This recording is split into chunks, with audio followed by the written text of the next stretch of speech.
시청자 여러분 안녕하십니까. 굿모닝 인포믹스 경제 훈풍 시작해 보겠습니다.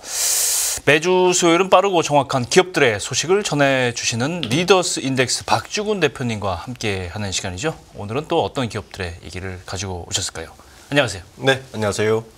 오늘은 우리은행이네요. 네. 뭐 각 언론에서 지금 얘기가 많이 나오고 있는데 시끄럽죠. 예, 네. 내부 통제 이슈. 사실 우리은행은 내부 통제 개선책 여러 번 발표하지 않았어요 그동안? 뭐 수년 전부터 계속 그렇죠. 네. 발표했었고. 금융사고 있을 때마다 이야기를 했죠. 그렇죠. 네. 사고도 좀 그만큼 많았다는 얘기고.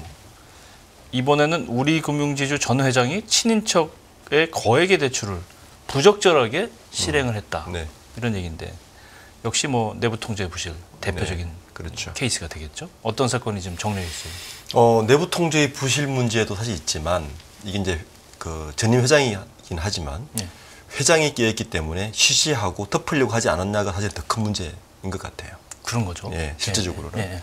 이게 이제 시스템이 작동하지 않는 이유는 두 가지입니다. 그러니까 시스템이 작동하지 않는 거는 사람이 바뀌지 않기 때문입니다. 그러니까 어떤 좋은 시스템도 결국에는 사람이 하는 거기 때문에 사람이 바뀌지 않으면 결국 시스템은 무용지물이기 때문에 아무리 좋은 시스템으로 절방지특을 해도 안 되는데 이번 게 대표적인 거죠. 예. 지금 이번 사건을 보면 이게 2020년 4월부터 5월 1월, 2024년 1월 16일까지 발생한 거라고 지금 우리은행에서 밝혔습니다. 예.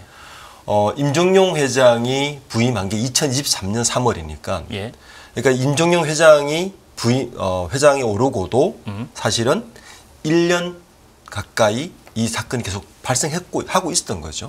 그래서 이 사건이 되게 심각했던 거고, 예. 전체 내용을 보면 이 손 회장의 전 회장이죠. 예. 손 전 회장의 친인척이라는 분들이 총 그 42건의 부실 대출 이 건이 걸려 있는데 이게 보면 이 중에 23건 453억 원 그 친인척이 직접 운영하는 업체에다가 대출을 해줬고, 네.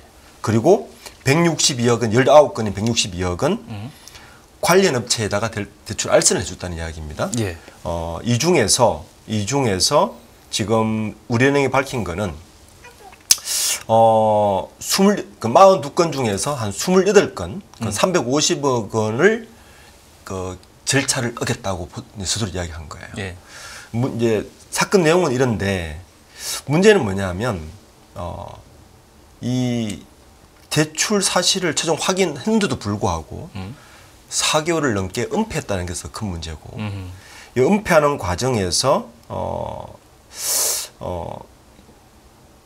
이제 뭐 현재 임종용 회장이나 우리은행장이 그러니까 압력을 행사하지 않았나.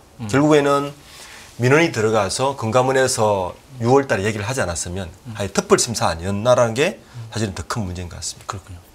지금 일부지만 부실이 발생했기 때문에 이제 드러난 면도 있잖아요. 그렇죠. 부실이 발생 안 했으면 그냥 넘어갈 수도 있는 문제. 그러니까요. 그렇죠. 네.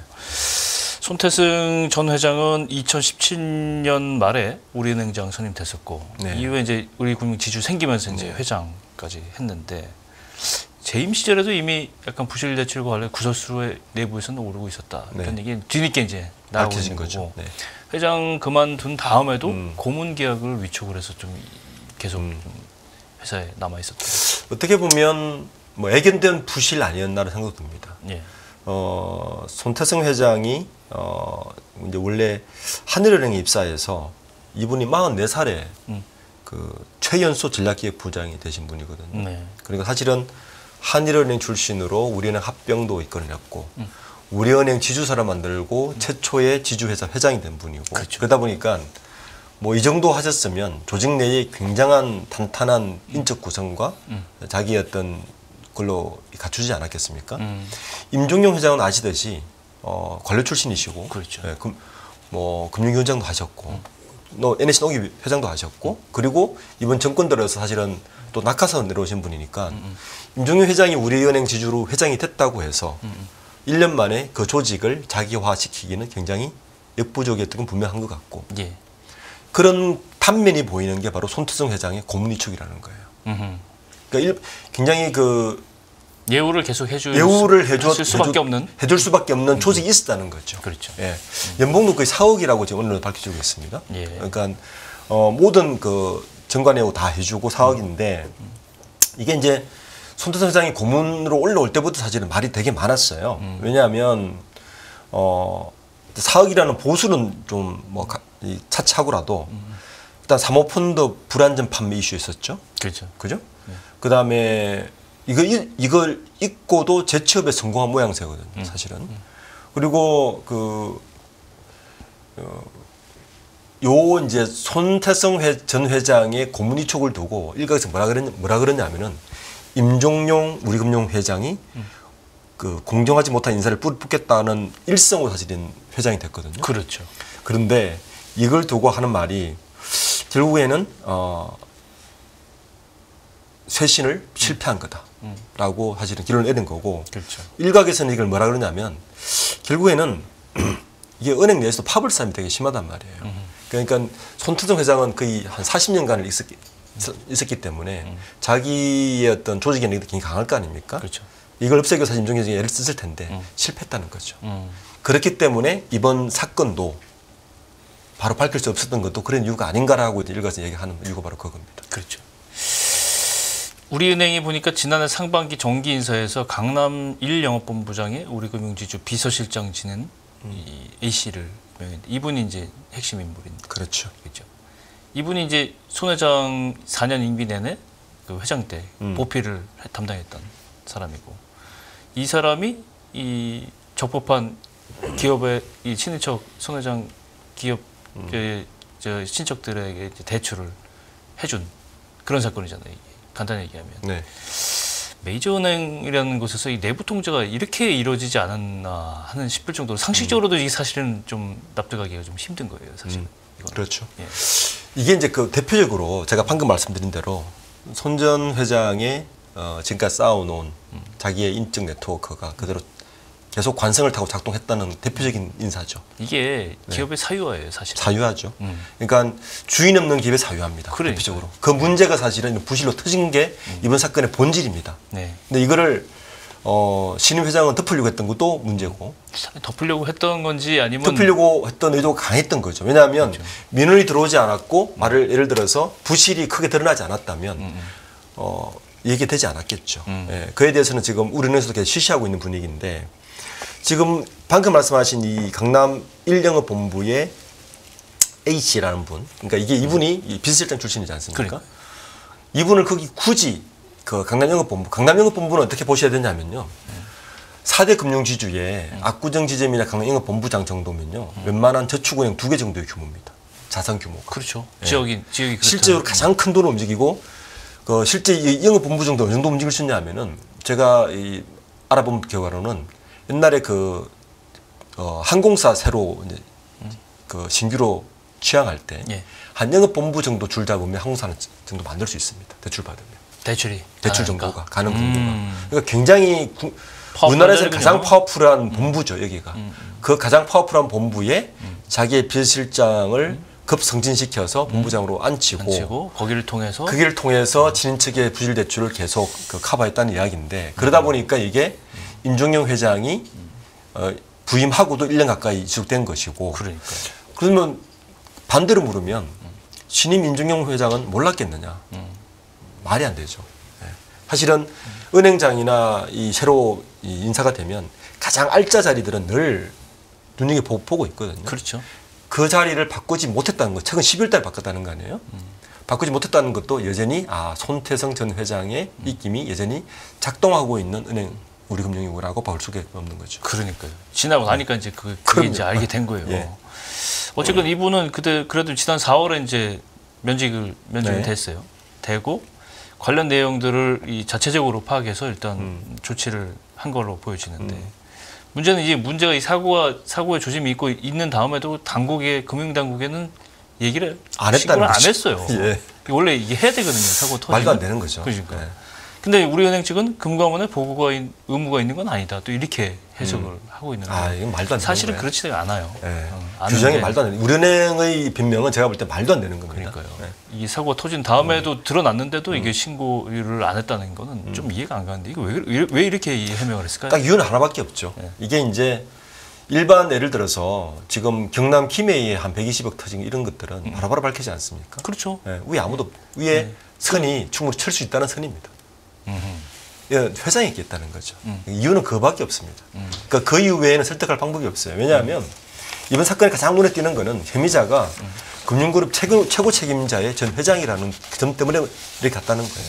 그렇죠. 그래서 금감원에서 이번에 보면 금감원에서 이번에 강조한 게 뭐냐면 이렇게 이야기했어요. 금감원에서 이번 사건은 제보에 의한 검사 착수다라는 말을 분명히 밝혔습니다. 그러니까 민원이 없었으면 검사 착수하지 않았다. 그렇죠. 네, 누군가 민원을 했다는 거죠. 민원하지 않았다면 금감원에서 손을 대지 않았다는 이야기입니다. 반대로 이야기하면 그 정도로 우리은행에서 이 사안에 대해서 내부적으로 굉장히 덮으려고, 예, 외부적으로 밝히지 않으려고 노력이 이제 나오는 거고, 이게 3월달에 면직 처리했어요. 이게 이제 그 직권 성인권자 지역본부장을 면직 시점이 되게 재밌는데, 이거 3월달에 했다는 거예요. 3월달에 했다는 거는 이미 1월달에까지 다 끝나고 부실 하나 터지니까 했다는 거예요. 그러니까 예, 안 터졌으면 당연히 안 했다라고 볼 수 있는 부분이고. 그리고 우리은행의 더 큰 문제는 금융당국에 보고도 안 했다는 겁니다. 예. 그래서 방금 말씀하신 것처럼 우리은행에서는 지금 변명하는 게 이건 보고할 사안이 아니다라고 하는데 말도 안 되는 겁니다. 어떻게 이게 보고할 사안이 아니면 금융감독의 존재 의무가 없는 거죠. 존재 그렇죠. 이유가. 그래서 여러 가지로 우리은행에서는 좀 변명이 약간 궁색하다라고 볼 수 있을 것 같습니다. 일부 언론에서는 이 피해 부당 대출이 1,000억 원 넘는다 이렇게 나오니까 또 보도자료까지 냈어요. 네. 뭐 그렇게까지 많지는 않다 이렇게 네, 했는데 616억이라고 굳이 또 굳이 예. 610. 근데 이 마당에서 616억 원이나 1,000억 원이나 뭐 큰 차이가 없는데 네. 이렇게까지 하면서 이제 부인을 해서 내쓰는 모습인데, 일단 뭐 말씀하신 대로 앞서 우리은행은 최근 한 2, 3년간 부당 이런 비슷한 사건들이 횡령 사건들, 그죠? 비슷하진 않지만 또 종류가 다르죠. 원래만 3건이에요. 본점에서 22년의 기록을 보니까 기업개선부에서 차장이 회사 돈 700억 원 네. 횡령을 했고, 올해 들어서 아까 말씀하신 대로 김해지점의 한 대리급 사원이 180억 원 횡령하고. 네. 이게 일반적인 시각으로 봤을 때 아니 일개 사원이 이 정도의 돈을 빼돌릴 수 있는 구조인가? 아이고 이건 메이저 은행인데 이건 도저히 납득이 안 가잖아요. 그렇죠. 네. 이 정도면 내부 통제 시스템이 무너졌다고 봐야 되는 거죠. 전혀 없다는 얘기죠. 네, 네. 네. 누군가 아니 일반 시민들이 주택담보대출 내려고만 해도 본점에 심사를 받고 이게 단계가 굉장히 많은데 네. 이런 돈을 내부 직원이라고 해서 쉽게 빼돌릴 수 있다는 게, 이게 내부 통제는 뭐 계속 말씀하신 대로 우리 금융주주에서 내부 통제 강화한 게 수차례가 돼요. 뭐 개선 작업, 네. 임 회장 들어왔을 때도 뭐 이 내부 늘 통제, 일성이죠. 예, 이거를 강화하겠다 그래서 여러 가지 뭐 각 지점에, 제 기억으로는 각 지점에 주요 지점에 이거만 전담하는 지점장급 인사들을 내부 통제만 담당하는 지점장급 인사를 한 명씩 발령도 그렇죠. 냈었어요. 네. 근데도 이렇게 된다는 거는 뭔가 시스템적으로 다시 한번 개선을 한번 해봐야 되는 게 아닌가 싶은데. 좀 다른 은행 같은 경우는 예를 들어서 타은행이 요즘 하는 말들이 네. 요즘은 은행 직원들이 이런 문제 때문에 자기 은행에 근무하는데 불구하고 타은행에서 대출을 한답니다. 그 정도로. 네. 왜냐하면 더 페널티를 주고 진책이면 더 까다롭게 하고 그렇지. 하는 구조가 사실 정상적인 거죠. 그렇죠. 근데 이 정도 무너졌다는 거는 우리은행의 제가 볼 때 신뢰도는 거의 바닥으로 무너진 거고 내부 통제 시스템이 있겠죠, 당연히. 그러니까 없으면 금감원에서 가만히 있지는 않으니까. 그렇죠. 있지만 역시 일은 사람이 하는 것이다. 내부 통제도 결국 사람이 하는 것이기 때문에 결국은 사람 관리의 문제로 귀결되는 것이고요. 은행이라는 곳이 사실은 그 대부분의 인더스트리 중에서 가장 큰 속연수가 긴 곳이 은행입니다. 그렇죠? 그렇죠. 네.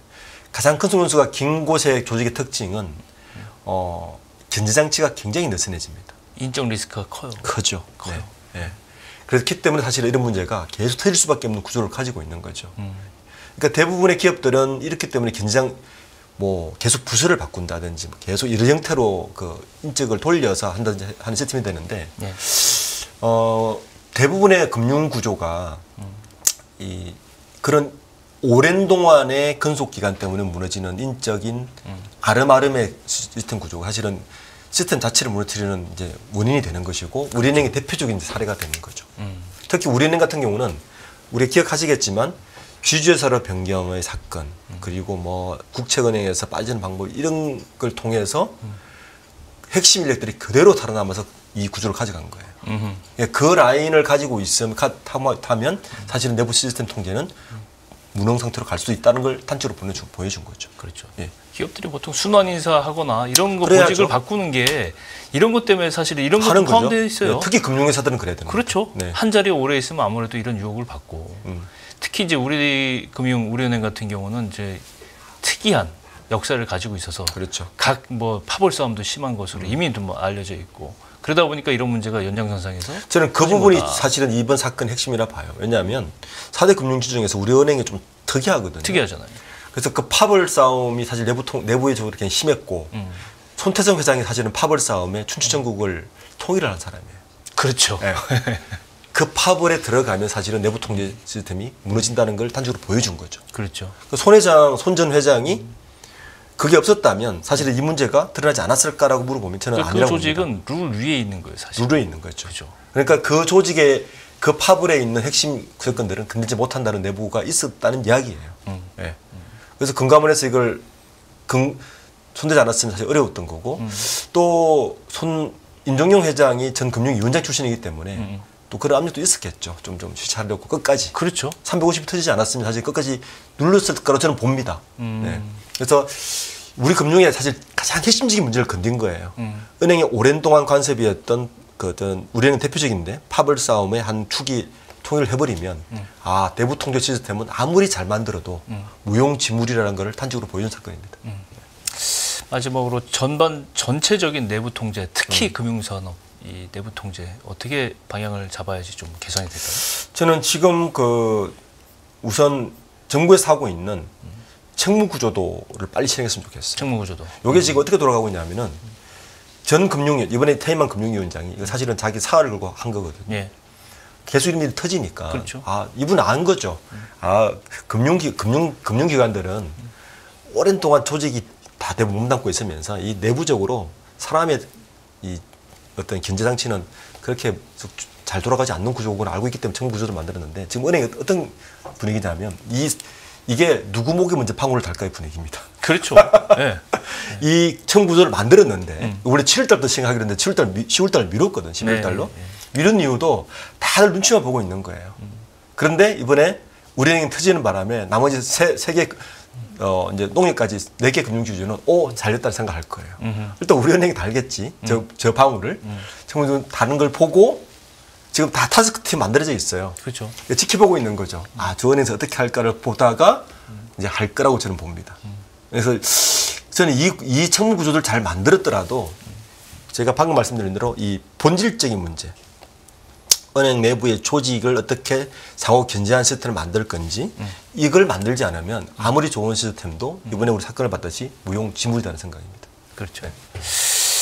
참 복잡하고도 안타깝고도 빨리 개선돼야 하는 문제인데도 뾰족한 방법은 나오지 않고 맞습니다. 사실 그 문제예요. 네, 오늘 경제원풍 리더스 인덱스 박주근 대표님과 함께 우리 금융을 통해서 본 내부 통제 문제 한번 살펴봤습니다. 오늘 말씀 고맙습니다. 진정한 기업 투자의 비밀은 변하지 않는 가치를 보는 것. 당신이 선택할 기업. 이제보다 분명히 보이실 겁니다. 실패하지 않는 기업 투자의 조건 7가지. 여기서 확인하세요.